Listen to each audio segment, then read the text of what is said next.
Bagian 28. Arya dan Alin saling pandang seolah bertanya siapa dia dalam diam. Entah apa yang Suci ucapkan, namun tak lama kemudian Suci memeluk lelaki itu dengan erat dan mencium bibirnya. Arya tidak percaya dengan apa yang dilakukan Suci.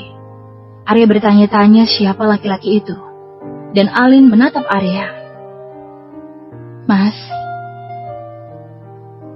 Alin menyentuh lengan Arya. Kemudian Arya menggenggam tangan Alin dengan erat lalu tersenyum. Lalu mata mereka beralih kembali ke laptop. Kemudian pemuda itu membawa tubuh Suci yang berdiri saja harus dibantu. Pemuda itu memasukkan Suci ke dalam mobilnya, lalu mobil itu melesat cepat menuju hotel terdekat. Dari rekaman CCTV di hotel yang dilengkapi dengan audio, wajah pemuda itu terlihat jelas, dan suaranya juga terdengar jelas saat memesan kamar di bagian resepsionis. Pemuda itu berkulit sawo mata, namun berwajah manis. Tubuhnya tinggi dan tegap, namun dari wajahnya sepertinya usianya masih di bawah Suci. Mas Arya, cepatlah, aku sudah tidak tahan. Jadikan aku milikmu, jangan pernah tinggalkan aku lagi. Tinggalkan istrimu itu. Ucap Suci meracau. Alin melongo lalu menutup mulutnya saat mendengar ucapan Suci. Kemudian mereka berdua memasuki kamar. Dan keesokan paginya, pukul 6:30, pemuda itu keluar dari kamarnya. Sedangkan Suci keluar dari kamar hotel pukul 12 siang. Dapat disimpulkan, Suci mengira bahwa pemuda yang bermalam dengannya itu adalah Arya. Mungkin pemuda itu pergi sebelum Suci sadarkan diri. Alin merasa iba pada Suci. Sebesar itukah cinta Suci untuk Arya sehingga dia bisa melakukan hal di luar logika manusia? Bahkan dalam keadaan tidak sadar saja hanya Arya yang Suci lihat. Sekarang Suci sudah tidak suci lagi. Harusnya kesucian itu ia serahkan pada suaminya. Tapi Suci malah memberikan kesuciannya entah pada siapa. Dan Alin beralih menatap Arya. Mas, kamu cemburu? Tanya Alin dengan wajah sendu. Aku hanya kasihan padanya. Tak seharusnya dia mengalami ini. Ucap Arya sambil menggelengkan kepala. Itu karena kecerobohannya. Dia tidak bisa menjaga diri. Memasuki klub malam itu sudah salah, apalagi sampai menyentuh minuman setan. Sahut Brian. Siapa pemuda itu? Mahasiswa abadi. Maksudnya? Dia sang Casanova, sang juara bertahan yang tak lulus-lulus. Brian menjelaskan lebih rinci. Kenapa Suci bisa kebetulan bertemu dengan pemuda seperti itu? Padahal aku berniat menjodohkannya dengan Iqbal. Ucap Arya melirik Alin. Enak saja. Mas Iqbal terlalu baik untuk Suci. Mas Iqbal itu cocoknya dengan Rani. Ujar Alin yang menuai protes. Apa? Iqbal baik. Apa istri kecilku ini tidak ingat mantan kekasihnya itu sudah menyekapnya hingga hampir meregang nyawa? Aku akan menghukum Alin. Lihat saja nanti. Batin Arya. Mas, lebih baik kamu segera selesaikan urusanmu dengan Suci. Aku tidak mau dia terus-menerus salah paham. Ucap Alin memberi solusi. Tentu. Aku akan menyelesaikan urusanku dengan Suci. Tapi sebelumnya aku akan menyelesaikan urusanku denganmu, sayang. Ucap Arya dengan senyum menyeringai. Ucapan Arya membuat Alin gusar. Alin malu dan tak mampu menatap mata Arya. Brian, ini sudah malam. Lebih baik kau cepat pulang. Titah Arya. Hei, kau mengusirku setelah aku susah payah membantumu. Bahkan kau belum menyuguhkan kopi untukku. Ucap Brian yang tak terima dengan pengusiran itu. Setelah susah payah, Brian turun tangan sendiri sebab hotel tempat Suci bermalam sangat melindungi kerahasiaan privasi customer-nya. Namun Brian berhasil mendapatkan rekaman CCTV itu dengan mengatasnamakan kekuasaan. Mengertilah sedikit. Aku ingin bercinta dengan istriku. Segeralah menikah, nanti kau juga akan mengerti. Mas, ujar Alin yang wajahnya sudah merah merona karena terbakar rasa malu. Ingin sekali Alin menyumpal mulut Arya dengan laptop yang ada di hadapannya, andaikan bisa. Baiklah, ujar Brian beranjak pergi. Setelah kepergian Brian, Arya menggandeng Alin membawanya menuju kamar. Sayang, ingatkan sama janjimu. Aku tidak ingin ada alasan lagi. Aku ingin haku sekarang juga.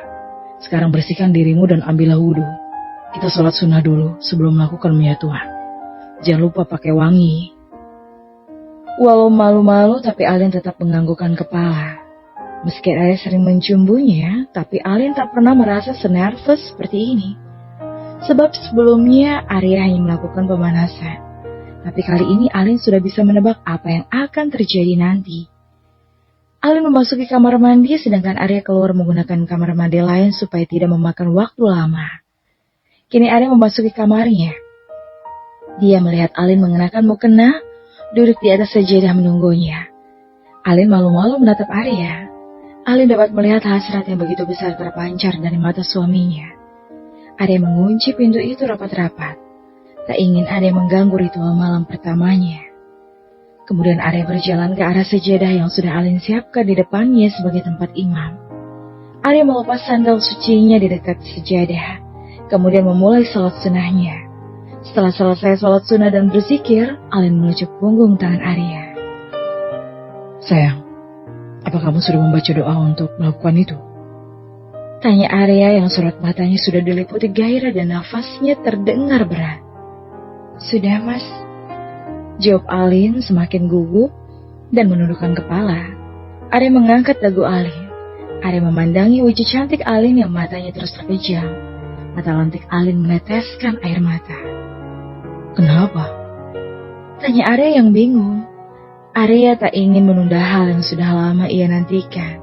Tapi Arya juga tidak ingin menyakiti hati Alin. Aku mencintaimu, Mas. Jawab Alin yang matanya masih terpejam karena malu menatap mata Arya. Entah kenapa perkataan itu tiba-tiba saja meluncur dari bibir ranum Alin. Kata cinta dari Alin terasa seperti angin syurga yang menyejukkan hati Arya. Kemudian Arya mengecup kening, pipi, hidung, dan bibir Alin. Bukalah matamu. Buka juga mukenamu. Ucap Arya. Kemudian Arya membantu Alin membuka mukena itu. Dengan sekali hentakan, Arya sudah menggendong Alin seperti bayi, sambil terus menatap matanya. Alin membalas tatapan mata Arya dengan malu-malu. Lalu Arya menundukkan Alin di tengah ranjang. Arya mendorong Alin hingga tertidur, kemudian Arya menutupi Alin dengan seluruh tubuhnya. 4 jam kemudian, Arya membangunkan Alin yang baru saja terlelap. Sayang, bangun. Ujar Arya dengan suara parau di telinga Alin. Apalagi, Mas? Main lagi yuk. Ucap Arya dengan suara paraunya. Ya ampun, Mas. Aku capek. Kamu udah naik berapa kali? Aku gak kuat lagi. Aku udah gak sanggup. Arya tidak peduli dengan rengekan Alin. Dia terus saja mengulangi aksinya. Keesokan paginya, Alin terbangun dari tidur lelapnya ketika subuh. Alin membuka mata. Tubuhnya terasa berat karena lengan kekar Arya membelit pinggang Alin. Tidur dalam posisi seperti ini membuat tubuh Alin yang sakit semakin sakit. Terasa remuk redam. Tubuh Alin terasa remuk redam karena ulah suaminya. Arya benar-benar menghukum Alin semalaman. Apalagi kini Arya membeli tubuh Alin dengan posesif, membuat Alin tak bisa berkutik. Kepingan-kepingan kejadian semalam bertebaran di kepala Alin. Alin sangat malu membayangkan pengalaman pertamanya bersama Arya. Pergulatan semalam terasa sangat panjang. Arya terus meminta haknya sepanjang malam dan hanya terjeda beberapa menit saja, membuat Alin menggila dan lupa diri. Setelah malam panjang yang mereka lalui bersama, ada perasaan berbeda pada Alin yang dirasakan. Ada rasa puas dan damai. Ada rasa takut kehilangan. Ada rasa bahagia yang Alin rasakan, yang tak pernah Alin rasakan sebelumnya. Pada awal pernikahan dengan sikap dingin Arya, apalagi setelah mengetahui kenyataan bahwa suaminya memiliki wanita simpanan. Alin tidak menyangka bahwa Arya akan memilih Alin bahkan sampai pada titik sekarang ini, di mana semalam Arya telah menjadikan Alin miliknya seutuhnya. Ini adalah berkat dari doa yang terkabul dan usaha Alin berbakti kepada suaminya. Usaha Alin dulu yang tak mengkhianati hasil. Alin berharap akan segera tumbuh benih-benih cinta di rahim Alin, agar hubungan yang mereka jalin lebih kokoh. Alin tak sabar mengemban malaikat kecil yang lucu, yang nantinya akan mendampingi kesendirian Alin saat Arya bekerja. Alin menatap wajah Arya. Kejadian semalam terus berkelebat di ingatan Alin. Sekarang Alin tahu setangguh apa Arya di atas ranjang. Arya tidak ada lelahnya. Alin jadi ingat ucapannya pada perawat rumah sakit saat memeriksa kondisi kesehatannya. "Iya, kami bercinta setiap malam. Mas Arya bahkan bisa naik 5 kali tiap malam." Ucap Alin pada perawat kala itu. Ini yang disebut ucapan adalah doa. Doa yang jadi nyata. Jika tidak salah hitung, dalam semalam Arya naik hingga 5 kali. Jika tiap malam seperti ini, tentu Alin tidak akan sanggup untuk hidup di dunia lagi. Ini namanya penyiksaan yang nikmat. Tidak nikmat juga sih, karena semalam sangat menyakitkan baginya. Alin memindahkan tangan Arya dari pinggangnya dengan perlahan, karena takut mengganggu tidur suaminya.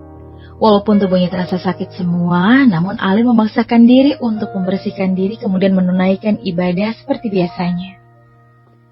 Kaki Alin menjuntai turun dari ranjang berpijak pada lantai. Baru 2 langkah Alin memindahkan kakinya, Alin sudah kembali duduk di pinggiran tempat tidurnya. Alin tidak bisa berjalan. Rasanya teramat sakit saat melangkahkan kakinya. Alin memandangi wajah Arya yang tidur teramat pulas, mungkin karena kelelahan. Dengan bibir yang sedikit menganga, terdengar suara dengkuran halus. "Enak sekali Mas Arya, tidur setelah membuatku tak bisa berjalan." Batin Alin menggerutu. Alin kembali berbaling di samping Arya, menyusuri setiap bentuk wajah Arya dengan jari telunjuknya. Dari dahi, turun ke hidung mancung Arya, kemudian berlama-lama di bibir seksi Arya. Perlakuan Alin mengganggu tidur Arya. Arya mencekal tangan Alin kemudian membuka matanya. "Kenapa? Mau lagi?" tanya Arya. Dan tanpa aba-aba Arya kembali menyerang Alin. "Jangan Mas."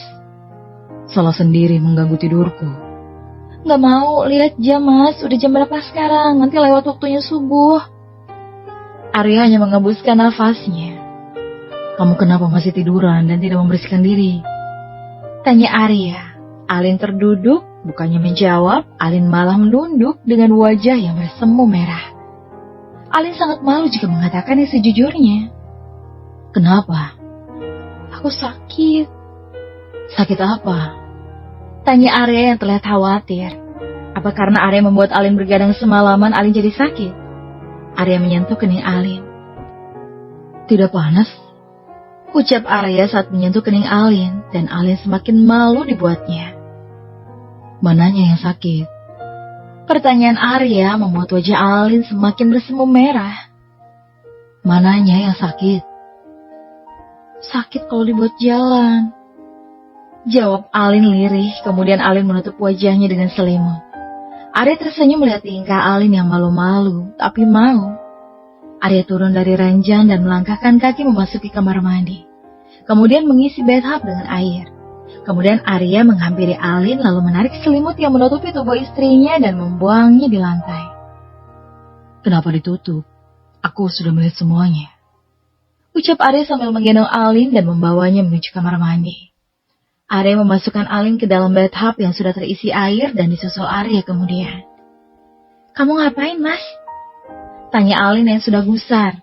Arya hanya tersenyum menyeringai. "Satu kali lagi, janji." Selalu kata itu yang diucapkan Arya sejak semalam.